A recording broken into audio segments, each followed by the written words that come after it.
So it might come as a shock to people who haven't seen my latest and by far most popular videos, but I absolutely love the Owl House. I love the cast, I love the premise, I love the setting, the art direction, the writing, the way it gives the middle finger to those weirdos who only care about lore and nothing else. I just really love the Owl House, a claim that is helped in no small part by the show's main protagonist, Luz Noceda. Luz is one of the most enjoyable main characters I've seen in a kids show in a very long time, and honestly, I think it's worth singing her praises as I suspect that she's kind of undervalued by the fandom and the viewership at large, for reasons we're going to get to later down the line.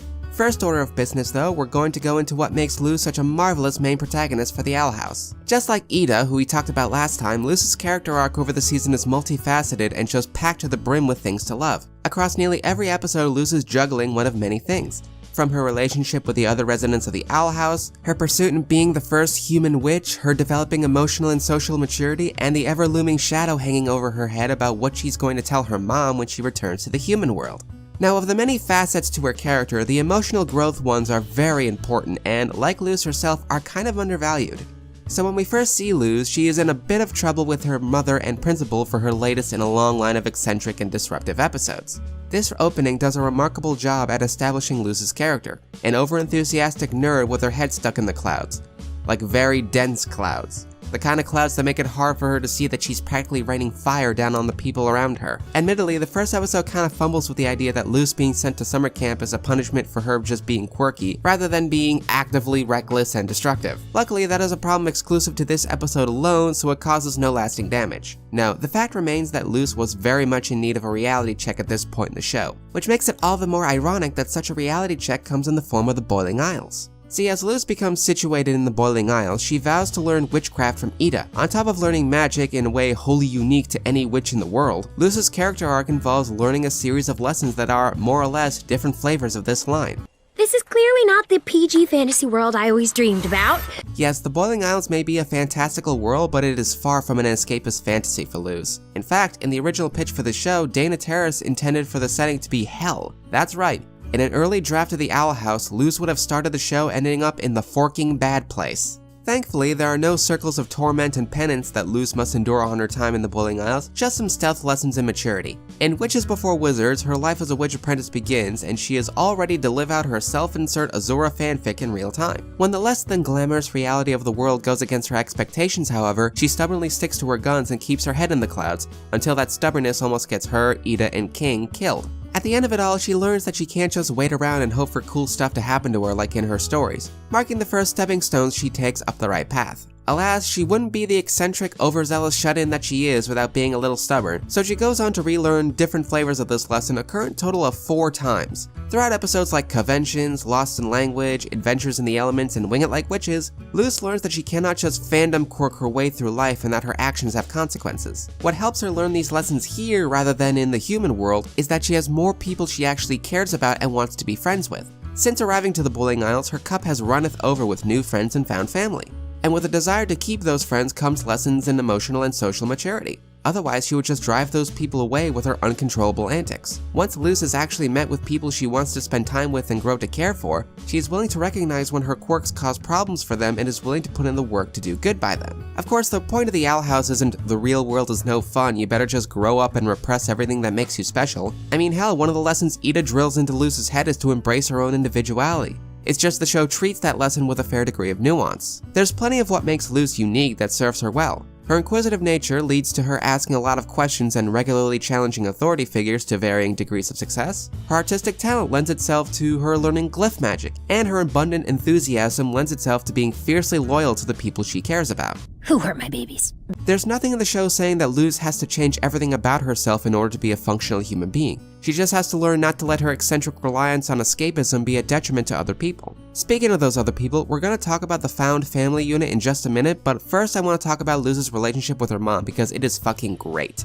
They very easily could have made this a case of Luz having a bad home life with an abusive parent given what the show was going for. But they don't do that. They make it very clear that she and her mom really do love each other, even if they don't fully understand each other. Just like Luz herself, the first episode also makes it very clear what kind of character Camellia Noceda is. A loving and attentive mother who probably could use a nap or two. We get a bunch of small cues that tell us that Camellia is a woman who works very hard and is tired as a result. probably not helped by the fact that Luz herself proves to be quite a handful. That, and the fact that we've gone a whole season with no mention of a father, lends itself to the idea that Camellia is a single parent. So we got a woman who is in the very intensive job of healthcare work who also has to raise a teenager who saw no problem bringing fireworks to school, and she has to do this all by herself.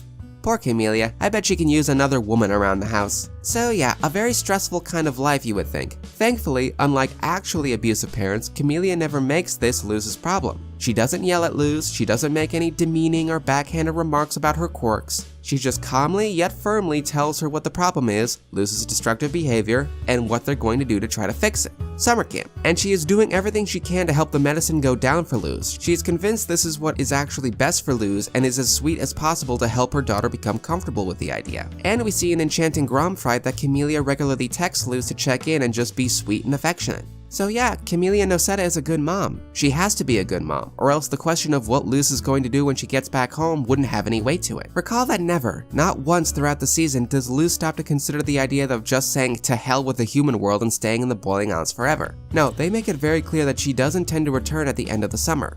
Why? Because Luz genuinely loves her mother and doesn't want to be away from her forever. If Camellia truly was a bad mom, Luz would see the owl house as a perfect escape from her, but she doesn't. We see that confronting her mom about all of this is her greatest fear in enchanting Grom fight, but it's not Camellia herself that terrifies Luz. She openly dreads the idea of coming home because she knows that means she is going to have to fess up, that she'll have to tell her mom that she's been lying to her about where she's been for 3 months. And if Camellia is the loving and attentive parent we see her be throughout the show, she is certainly going to have a reaction to that information. Of course, after Young Blood Old Souls, that when suddenly turned into an if as we see the portal to the human world get exploded. The loss of the portal is treated as a bittersweet occurrence. Sure, it means that the human world is safe from the Emperor, for now, but now Luz is without a clear way home. A home she was dead set on returning to once her 3 months were up. Now she has to figure out exactly how she's going to get home, and if Camellia is even going to believe her when she says where she's been for the past few months. But she is still resolute in her desire to find a way back home somehow. She refuses to let a barrier between dimensions keep her away from her mother.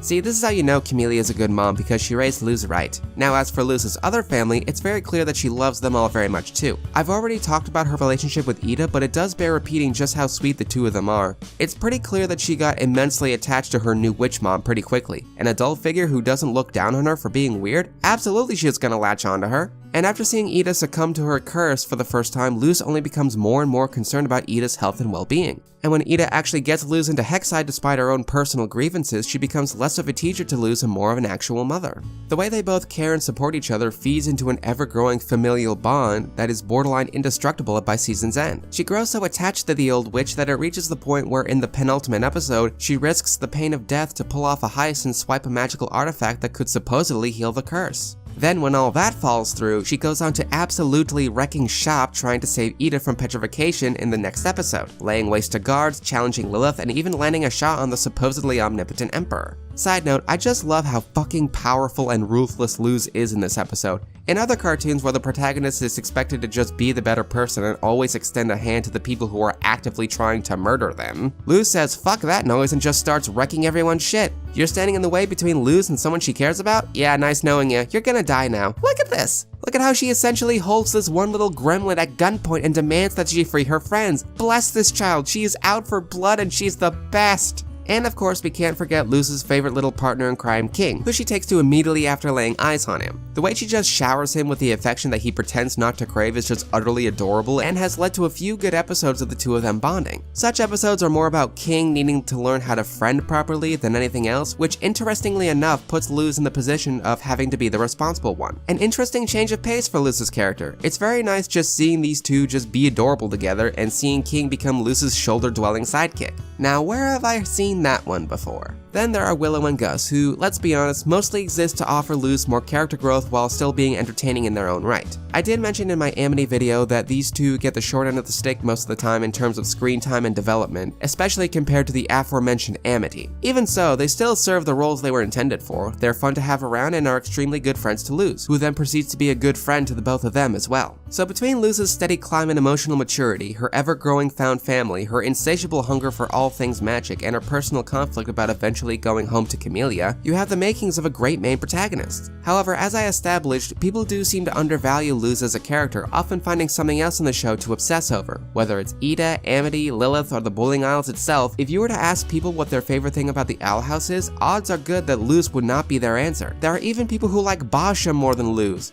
Fucking Basha! Yes, there are always going to be those people who will like a show or movie for anything other than the main fucking character, but it seems to be especially notable in Luz's case. Why is that? Well, if I could hazard a guess, it's because she's not exactly white. Now, I'm not saying that the Owl House fandom has an active racism problem, but rather that fandom, by and large, tends to have a general racism problem. Whether it's by the creators themselves or their audience, there's always a bad habit of gravitating towards white or light-skinned characters, either with saying that this one character is the best thing since grilled cheese made with garlic bread, or excusing their many misdeeds because white privilege. Or both. A famous example of this is how Star Wars marketed Finn as the hero of the new trilogy, before almost immediately shunting him off to the side in favor of the white nonsense clusterfuck that was Reylo. However, I think another good example of this rests within the latest season of the animated anthology series Infinity Train. Never heard of the Infinity Train? Well, here's the main premise. You go on a train, and you can only get off the train once you figured out how to be a better person. In the latest season, you have two characters named Grace and Simon. These two have a duality where they are presented with evidence of how their living life is wrong and they need to be doing better. Grace, coming to understand the error of her ways, starts to become a better person. Simon, on the other hand, starts doubling down on his bullshit and becomes even worse, a decision that ends up being his downfall. Now, the show makes it quite clear that Simon's demise was his own doing. However, because Simon is a white guy and Grace is a black woman, so many people were going out of their way and saying that what happened to Simon wasn't right, that his many misdeeds weren't his fault, and that Grace is to blame for what happened to him. A sentiment that the show very clearly disproves. This is a very good example of systemic racism in fandom. There is never a shortage of people who are willing to demonize a woman of color in order to prop up their favorite problematic whitey. And the lack of appreciation that Luz is getting really does seem to fall into that category. Of the many characters that most people would consider their favorite over Luz, all of them have significantly fairer skin than her. Sure, the residents of the Bowling Isles aren't human, but racial coding is still very much a thing. Example, Gus and Willow are coded black and Asian respectively, and neither of them have the fandom following that Amity has. The one kid character in Luz's social circle that is remarkably white. A lot of people were very quick to jump onto the Amity love train shortly after her introduction, coming up with theories about her home life, assigning her the role of deuteragonist next to Luz, and even speculating on the idea that these two would end up being a thing, which ended up being true. Speaking of, when it comes to the budding romance between Amity and Luz, the fandom almost exclusively framed it from Amity's perspective and explored how such a thing would affect Amity's development. The idea of exploring Luz's perspective on all this is actually a very recent occurrence with the release of a song called Ordinary, long story. Before then, it was all about Amity's gay panic, the possible conflicts this would cause with her family, and just a general vehicle for Amity's development. Luz's feelings on the matter barely mattered to most of these people unless it affected Amity directly. Hell, if the show didn't give such hints that Amity was in fact pining for Luz, the fandom might have just gone to ship her with someone else notably fair-skinned and rendered Luz even more ignored by the fandom at large. Side note, to all the fans who make those black Amity edits, I love you and you're doing God's work. Keep it up. Now, a lot of people are going to hear this, think I'm accusing them of being racist and just get scared or indignant or both. And that's not what I'm saying. What I'm saying is, if there is a character in the main and supporting cast that you like more than Luz, just ask yourself why. For me, my favorite character is Ida for all the reasons I explained in the last video and my shallow weakness for MILFs. But Luz herself is a very close second. I love how she juggles sunny flower child energy with absolute gremlin energy. I love her lessons in maturity, I love her enthusiastically learning more and more magic, I love her relationship with her mother, her witch mother, her friends, and with Amity. I love how she absolutely destroyed the Emperor's forces in the season finale. I just love Luz, and I cannot wait to see how she continues to grow in the next season. I'm also curious as to what her palisman's going to be when she ends up getting a staff. My bet is on a snake. That way, if she loses it, she can just go to the backup snakes. And with that, I feel like I should end this video by addressing something. See, my channel really started to take off when I did videos on the Owl House. It's kind of the reason I was able to monetize my channel even. I'm certainly grateful for that, and I'm grateful for all you guys who took interest in my work. But as it stands right now, barring any sudden surprises, this is probably going to be the last Owl House video on this channel for a while. At least until season 2 rolls around. I'm sure you'd all love me to do videos about King or Willow or Lilith, but the truth is, as much as I love this show, there's only so much of it I can talk about to make a worthwhile video. 19 episodes isn't a whole lot to make perpetual content about. Besides, what I haven't said in these videos, I've said in the podcast I did with Lily and Ginger over on her channel. Go give that a listen if you haven't already. So the next video is going to be a little FAQ about me, and after that, we'll see what happens. I certainly want to keep making content that you guys will enjoy, so I'll keep you posted with any ideas I have. Thanks for understanding. And this girl is a part of this world. The thought of being normal's far I'll be kind. I'll make a choice and change my mind. I will mess up all the time. They'll say I'm weird, but I'll be fine. I'll be anything but all